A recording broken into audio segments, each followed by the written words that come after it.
తెలంగాణ రైతాంగ సాయుధ పోరాట తొలి అమరవీరుడు దొడ్డి కొమరయ్య వర్ధంతిని పురస్కరించుకుని జిల్లా కలెక్టరేట్ కార్యాలయంలో బీసీ వెల్ఫేర్ అసోసియేషన్ ఆధ్వర్యంలో ఘన నివాళులర్పించారు. 1946 జూలై 4న నిజాం నిరంకుశ పాలనకు వెట్టి చాకిరికి వ్యతిరేకంగా పోరాడుతూ అమరుడైన కొమరయ్య సాయుధ పోరాటానికి స్ఫూర్తి ప్రదాతగా నిలిచారని వక్తలు కొనియాడారు. ప్రజల హక్కులు, సామాజిక సమానత్వం కోసం ఆయన చేసిన పోరాటం నేటి తరానికి ఆదర్శమని పేర్కొన్నారు. దొడ్డి కొమరయ్య ఆశయాలను ముందుకు తీసుకెళ్లడం ప్రతి ఒక్కరి బాధ్యతని, ఆయన స్ఫూర్తిని కొనసాగిస్తామని అసోసియేషన్ సభ్యులు స్పష్టం చేశారు.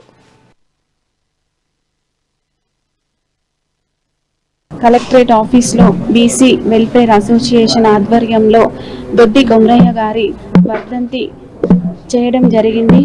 దొడ్డి కొమరయ్య గారు రైతాంగ సాయుధ పోరాట తొలి అమరవీరుడు దొడ్డి కొమరయ్య గారు. వారి వర్ధంతి సందర్భంగా ఈరోజు ఆయనకు నివాళులు అర్పించడం జరిగింది. 1946 జూలై 4న నిజాం పాలనకు వ్యతిరేకంగా దొడ్డి కొమరయ్య గారు భూస్వామ్య వ్యవస్థకు, అన్యాయానికి, వెట్టి చాకిరికి వ్యతిరేకంగా పోరాడి తన ప్రాణాలను అర్పించారు.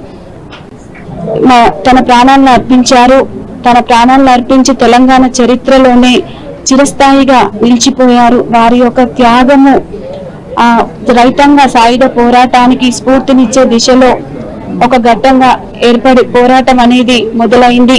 కలెక్టరేట్ ఆఫీస్లో బీసీ వెల్ఫేర్ ఈ కార్యక్రమానికి మన గౌరవనీయులు జిల్లా కలెక్టర్ గారు మరియు గౌరవనీయులు డిప్యూటీ మేయర్ గారు హాజరవడం జరిగింది.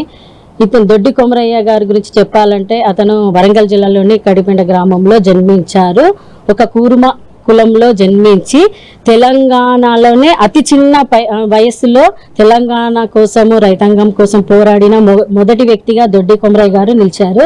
అంటే భూమి కోసము, భుక్తి కోసము, వెట్టి చాకిరిని దాని విముక్తి కోసము కూడా తను పోరాటం చేయడం జరిగింది.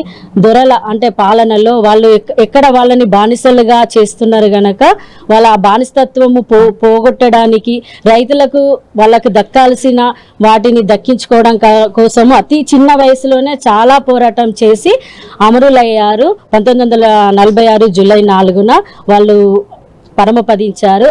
దానికి గుర్తుగా మన తెలంగాణ ప్రభుత్వము అతనికి వర్ధంతి జరపడం జరుగుతుంది.